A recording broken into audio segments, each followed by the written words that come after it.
Come November 2012, we may be on the brink of repeating the 2000 Florida election debacle, but this time in several states with allegations of voter fraud, intimidation, and manipulation of voting machines added to the generalized chaos that sent the Bush-Gore race into overtime. Now, a recent study found the names of more than 1.8 million deceased persons still registered to vote on state rolls. Roughly 2.75 million people are registered to vote in more than one state. The voter rolls in many American cities include more names than the U.S. Census listed as the total number of residents over age 18. In all, 24 million voter registrations, that's 14% of the nation's total, contained major inaccuracies or were otherwise invalid. Now, this is a staggering number given the close margins that decide many elections. Perhaps the simplest solution to this vexing issue is to require voters to present government-issued photographic identification at the polls. Voter ID can deter not just impersonation fraud at the polls, but also voting under fictitious voter registrations, double voting by individuals registered in more than one state or locality, and voting by illegal aliens. As the Commission on Federal Election Reform, headed by former President Jimmy Carter and former Secretary of State James Baker, reported in 2005, quote, "The electoral system cannot inspire public confidence if no safeguards exist to deter or detect fraud or to confirm the identity of voters. Photo IDs currently are needed to board a plane, enter federal buildings, and cash a check. Voting is equally important," unquote.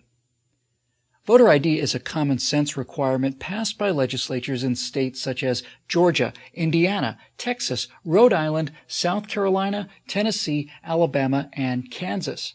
But these efforts have been blasted by leftist advocacy groups like the ACLU, NAACP, and Brennan Center for Justice, which claim voter ID is solely an effort to suppress the vote of minorities and the poor, who tend to vote for Democrats. Now, this despite the fact that, according to a new Washington Post poll, 74% of Americans, including 65% of African Americans and 60% of Democrats, support having voters prove their identity before voting. In fact, the evidence from academic studies and actual turnout in elections is overwhelming that, contrary to the shrill claims of the opponents, voter ID does not depress turnout, including among the ranks of minority, poor, and elderly voters. A study by the University of Missouri on turnout in Indiana and Georgia showed that turnout actually increased in the two elections after the voter ID law went into effect. A 2008 election survey of 12,000 registered voters across all 50 states found that fewer than 9 people were unable to vote because of voter ID requirements, while a 2006 survey of more than 36,000 voters found only 23 people in the entire sample, that's less than 0.1% of reported voters, who were unable to vote because of an ID requirement. There is no question that every individual who is eligible to vote should have the opportunity to do so.